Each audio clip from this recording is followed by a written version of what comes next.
Oh boy, have we just got probably the largest beta patch that we have ever received on Mount and Blade 2 of Bannerlord, and it is crazy. This is version 1.8 and it was recently received over the weekend. And I thought today what we'd do is basically just run through a few of the kind of more important things in the patch notes, run through, skip over the boring bits so you guys have a good idea if this is a patch that you should dive into. Now do keep in mind that this is a beta patch. This is a patch that is constantly being tested right now. It's not going to be the live version, so things are subject to change. You're going to run into probably bugs that you won't if you wait, a couple weeks or maybe a month or so, and when this version actually does go live. But my god, is this an insane version. This is huge, and definitely if you've been waiting to get back into Bannerlord, maybe wait a little bit for the bugs and stuff to be fixed out of the beta branch.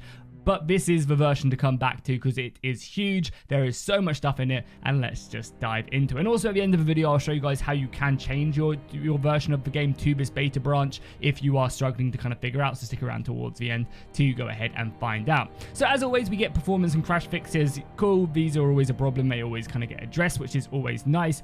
Art-wise is pretty good. We got 4 new battle scenes, which is super nice. And we also got 6 more town scenes as well. So all this stuff is always nice. More maps, more towns, more sieges. That's always a great thing, especially now that we do have the custom battle scene. So again, just getting more maps to kind of fill out the map to battle map kind of ratios, where you are fighting on the campaign map, you fight on that same map in the actual battle map. So the more maps we get, the more that kind of feels more alive. We've also got a bunch of more helmets and stuff. That's always cool. Adding in more armors, you definitely can't complain. Also 16 existing mace pommels. Hell yeah, I guess that's a good thing. Again, we got improvements to the campaign map, and I was actually told that the campaign map was way better FPS wise on 1.7.3, whatever the last beta patch was. So maybe 1.7.2. So that's good. Again, performance is always going to be nice. We got a ton of new UI changes. Again, just kind of bringing the game up to be a little bit more, I guess, kind of higher quality, which is always nice. Kind of slicking out and making things just work a little bit. As well as that, we also got an enable of hero deaths, which is pretty exciting. So your heroes can now die. You can set it so that you die and then you play as your child, or I guess one of your other clan members. And you can also set it so that everyone else dies and you're basically immortal. Or you can set it so nobody dies and you just kind of play your game. So this is actually a really fun thing. If you want to kind of see a more evolving campaign, this is probably the route you're going to go down, and you're going to make it so that you have player death and everyone else can die. I definitely think that they should give you an option to maybe tweak the percentages. There's going to definitely be mods out there, but it would be nice if you could just set maybe a percentage of, like, if I get wounded, maybe a 2% chance that I do die. And I also actually don't know. I've been looking around and I can't find it anywhere, but I don't actually know what happens if you die and you don't have an heir or anything. Do you just create a new clan, create a new house? That'd be kind of an interesting take on it. And maybe you could just create a brand new adventurer, and in the same world that you were fighting in. That could actually be a really fun mod idea. So modders, get on it. We also have new kind of updates to the order of battle and stuff. So they are now saved separately for sieges and field battles, which is super good, because again, it was always annoying kind of having your same setup. However, it's still super frustrating that the AI still just takes over control of your men in a siege. If I want to control everything, I don't want the AI splitting everything up at the beginning. So hopefully they can address something like that, because if I don't tell them to be AI controlled, I don't want my soldiers to be AI controlled. Or at least if I turn it off, they shouldn't be. Then as we go down, more fixes. Combat. Okay, here's quite a big one.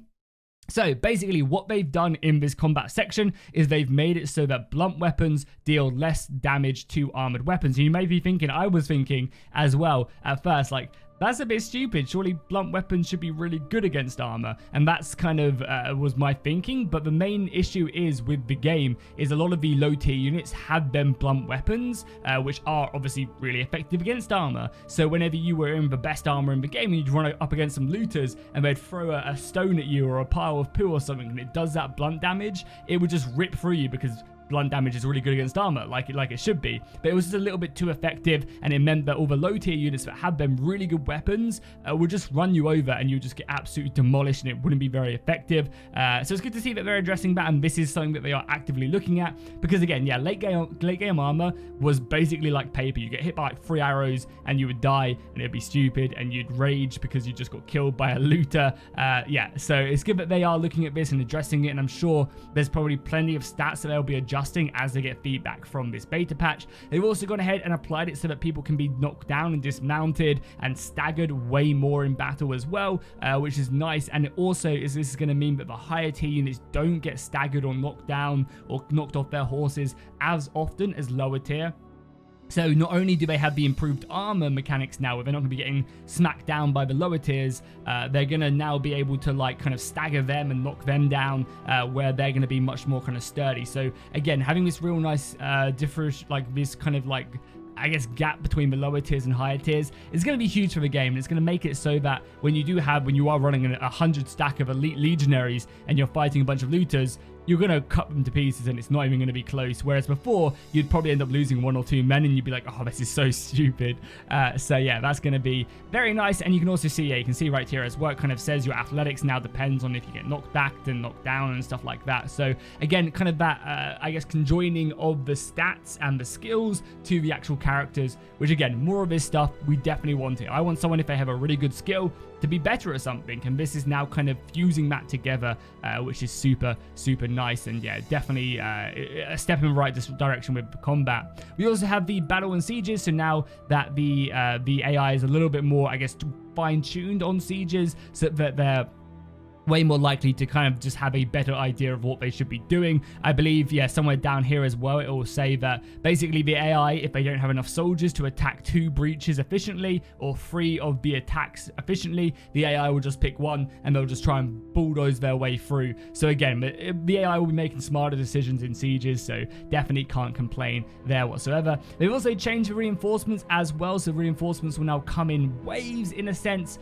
so they'll basically be spawning in. There'll be like 3 different points where your reinforcements can spawn, and they'll basically spawn further away from the enemy so that there's not going to be any soldiers coming in and jumping on your battle lines, basically. So no AI is going to spawn on top of you. They're going to be kind of coming in from a different direction, which is a good change, but also it's going to be interesting to see what the AI does with this as well, because I hate in large battles, and I'm not sure if you guys are the same, but I hate in large battles when the battle lines are clashing, and then as soon as the reinforcements spawn, the battle lines just kind of dissipate, and the attacking force just turns around and goes back to regroup with its reinforcements. And it's super frustrating because they just get slaughtered. So if I'm in an army and my faction does that, it's like, oh my god, we just lost this battle because you guys are just turning around and getting shot to pieces by arrows, and vice versa. If I'm defending, I'm like, oh, this would have been a close battle, but the AI is super stupid and now just letting me shoot them in the back or charging them down as they try and retreat. And it gets a bit frustrating, so we'll have to see how this affects it. If the battle lines and the AI is going to be way more like kind of sturdy, they're committed to this fight and they're going to keep on fighting, and the reinforcements are going to slowly filter in to kind of reinforce the line, or we are going to be getting these big breaks in combat again. Yeah, we'll have to see how that does affect it, because I think personally that is the bigger issue, honestly. We also get some more balances to experience gain as well, so you are going to be gaining more experience points for certain level ups now, which is nice. Again, I normally play with 2,000 experience gain, because I just find that you never ever get to the late game skills, and that's what we're there for. You should always, I think, in like a 20 to 25 hour playthrough, have like 2 or 3 skills at max level. You know, you don't passively train them all the time, but that should be something that you should be gaining a lot more often, because the skills are there, they're late game. If I put 25 hours into a campaign, I think I deserve to have 300 skills in leadership or a sword attack, or or something. So and then obviously unlock all these awesome perks that are towards the end of the skill tree. So again, it's good to see that, but I mean, I don't think they've probably gone far enough, and they need to definitely up the skill gain, or give you more ways to unlock skills as well, so you can do it a bit more passively. I think one or two of those things is quite important for sure. You can now assign, so clan parties are a little bit different now as well, so you can recall clan members. So it basically just made it way more accessible to get your party together, call them all in, and also rearrange. You can now assign clan soldiers to armies. So basically, if you put someone in an army, and I did this all the time, and I forgot to give them a horse, but I gave them a warband, and they're just walking around on foot rather than on a horse, it used to be so frustrating to have to go ahead and take him off the army and then put the army back into a garrison and then give him a horse and then put him back on. Now you can just switch them out. Super nice. So basically I'll be like, oh, I want this person in command of that warband, switch that out because I need this person here.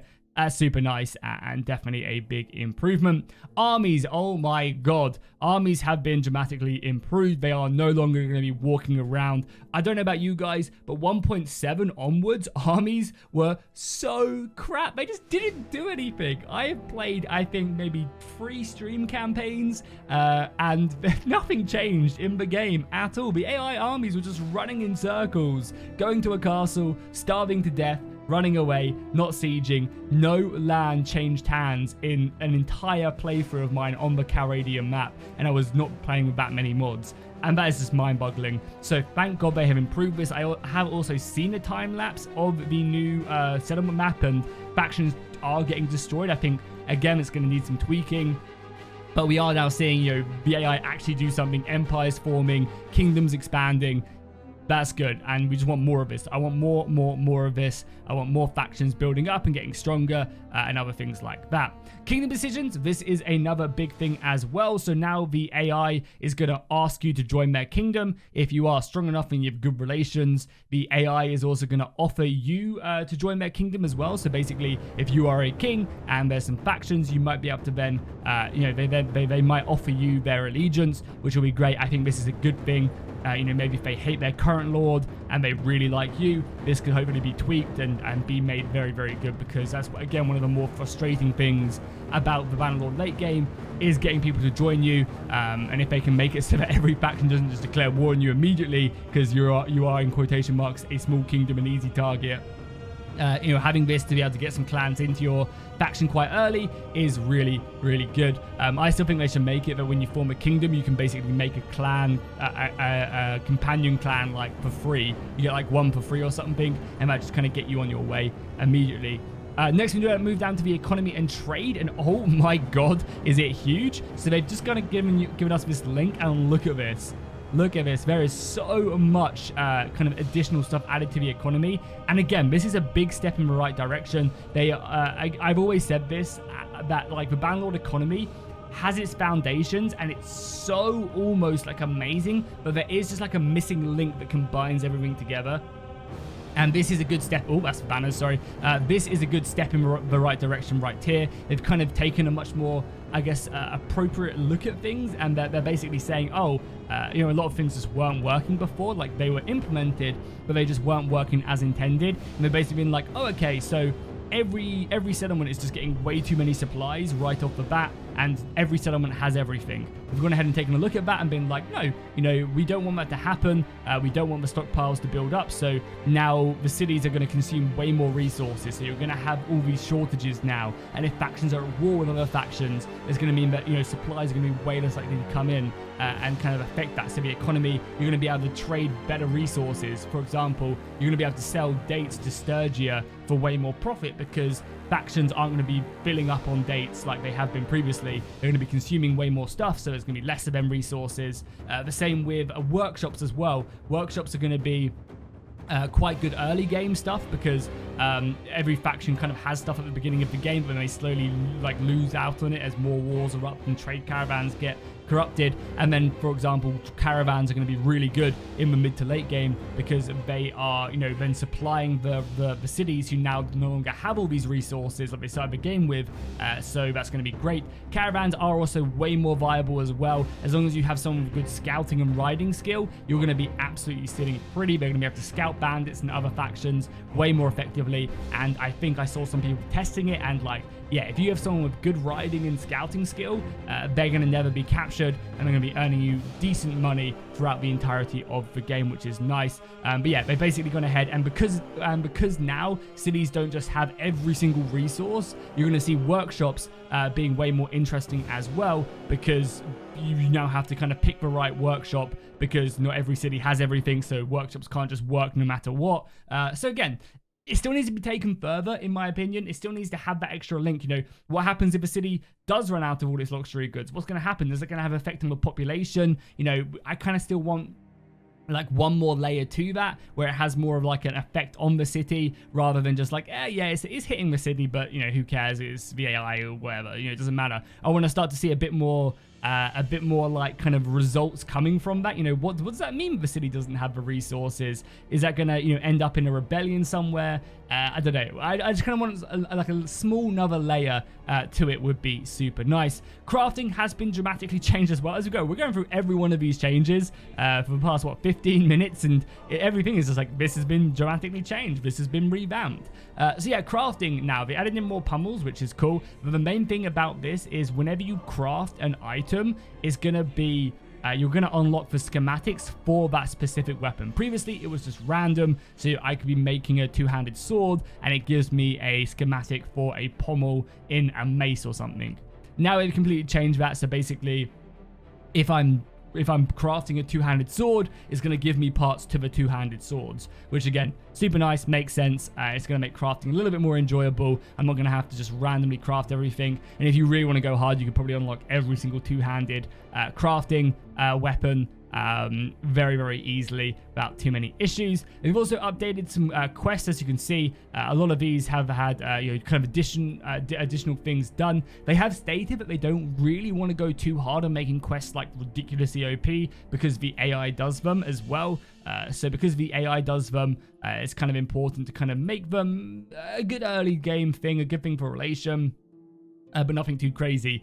I still think you could adjust these and just make it so that relationships with lords gives you more benefits. I think that'd be a great way of keeping these quests kind of basic, nothing too crazy. You're not getting insane rewards for them. But if you have a high relation with someone who's giving these quests, maybe you can go ahead and unlock like a specific troop line, or you get, I don't know, you get something greater. Because I feel like that'd be a good way where the AI can still do it, but then there's also more rewards for doing these quests rather than just being able to unlock a couple more recruitment slots. I think adding something else to that would be really, really nice, and it'd be cool to go ahead and see that. But yeah, again, a bunch of fixes to all the bugs and stuff, so definitely can't complain there. And then finally, we also got, wait, did I miss it? Maybe I missed it. We also got a bunch more scenes as well. Is it right at the top? We basically got a bunch of cutscenes now. If you think of like Total War Shogun 2, we now have tons of new scenes that will play when you join a kingdom, when you forge your own kingdom, when you get married, when you have a child, when you die. Basically, all of that stuff will go ahead and play and just, again, add a bit more immersion into the game. And that's something I hopefully they take further forward. It'd be great if they added in like late game threats to the campaign, and maybe you get a cool cutscene. You're in Valandia, you're chilling, you're fighting in some tournaments, you're drinking ale, and then all of a sudden you get this like boom, boom, boom, and then a big screen comes up and it's like the Khan has united the tribes and has decided to descend upon Karadia. And then you look over to the Kazite lands and the Khan has like forged this brand new army and empire, and he's now like charging across the empire, burning and pillaging and conquering, and like, you get this big cutscene up for it. Like stuff like that would be really cool. And I think, again, it's a bit off topic, but I think Bannerlord should definitely have these late game kind of threats that you have to deal with, you know, after a set period of time, whether it's like the Khan uniting the tribes or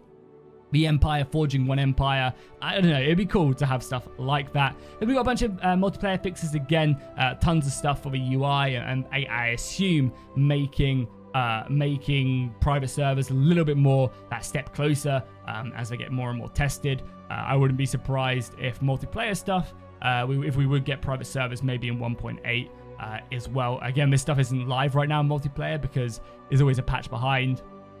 It's always on a live patch of multiplayer, but still a cool thing nonetheless. And then boom, tons of modding stuff. So this is actually huge as well. I probably should have put this towards the beginning because it's very interesting for people. So there is, I'm not sure if I can find the exact line of text here that tells us, but they have basically made it, yeah, I can't see it off the top of my head. They've basically made it so that people can now edit and adjust the skeletons for humanoid creatures in Bannerlord. And you'll be like, Jackie, what does that mean? They can just edit a human skeleton? Yes, pretty much. Beforehand, they could only ever adjust the the male, the female, and the child skeleton, but they couldn't really change it. It was basically a human, a woman, and a child, and that was it. Now they can basically create a dwarf, an elf. You know, they can basically adjust it as long as it's like a human. They can adjust it, or like a human, like kind of humanoid, I guess I should say. As long as it is like a, you know, an actual creature, it's not like a spider or an elephant or something, they can now import their own skeletons to that, which basically means we can now have dwarfs that look like dwarfs and elves that look like elves. They can make them tall, skinny, short, you know, orcs. They can make beastmen, which is huge for all them fantasy mods like the World of Warcraft, the Old Realms, the Warhammer mod, the Lord of the Rings mod in the future. They can now adjust all of that with this tool. I don't know if it's perfect. It probably is going to need some more updates or something along them lines, but that's big. That is really, really big. If it is working as intended, modders are going to be able to add so much more stuff now with this. All them fantasy mods have got a big leg up. They've also made it, they've got rid of the hard cap for the campaign map as well with their tools, so that modders can now adjust campaign maps and make them much larger than before. I think a lot of people were using a different map tool anyway, but this will hopefully make the map tool that they have a little bit better. And as you can see, they've basically rewritten a ton of stuff right here, which is good. You know, again, I think this has messed up a lot of people because they've changed so much in the mod tools. Right here, so I think a lot of people's previous work has probably got really messed up, which is super frustrating. But I think this is a step in the right direction with all this stuff, and this is something that is going to help in the long term for Bannerlord. So yeah, as frustrating as it can be, I think a lot of this stuff is going to help out modders in the future, and that skeleton update is massive for a lot of the fantasy mods. I can now start working on proper looking orcs who don't just have like a costume on or something along them lines. Yeah, which is huge. That is really, really big and super exciting. So yeah, that is going to be it. That's going to be patch 1.8. I mean, it's a 21-minute video, so definitely long. Oh yeah, we also got leaked banners as well. These were in the files in this patch. They're not ready yet, Tailworld said, but you can kind of take a look at all the banners as well. Looking very nice indeed. Oh my god, what the hell is that? My guy. Yeah, the Britannian banners look absolutely... I think the Britannian banners look the best. The Roman ones also look pretty good right there, but I really, really like the Britannian banners. If I can choose what type of banner I have, it will definitely be Britannian. You know, I'm not sure if it just gives you your culture. The Roman ones look, I mean, the Empire ones look great as well. You know, I don't really, not a big fan of the Kuzite ones. Everything else does look quite cool. So yeah, that is going to be it. If you guys enjoyed this, make sure you drop a like and a comment. If you want to see me do more of these videos in the future where I kind of cover patch notes and stuff, do let me know. I'll see you guys in... Oh, one last thing as well, I totally forgot to show you guys. Basically, to change your Bannerlord version, all you have to do is go over to Steam, right click on your Mount & Blade 2 Bannerlord, go down to properties, go down to beta files, and then just click this, and then go down and find the 1.8 beta. Click that, it'll go ahead and download it, and then you'll be able to play. And then whenever you want to revert back to whatever the current version of Bannerlord is, or any other version, you will basically just go ahead and click on whatever one you want. To get back onto the live version, you just click none, and that'll re-download the current version. So that's it, and I'll see you guys in the next one.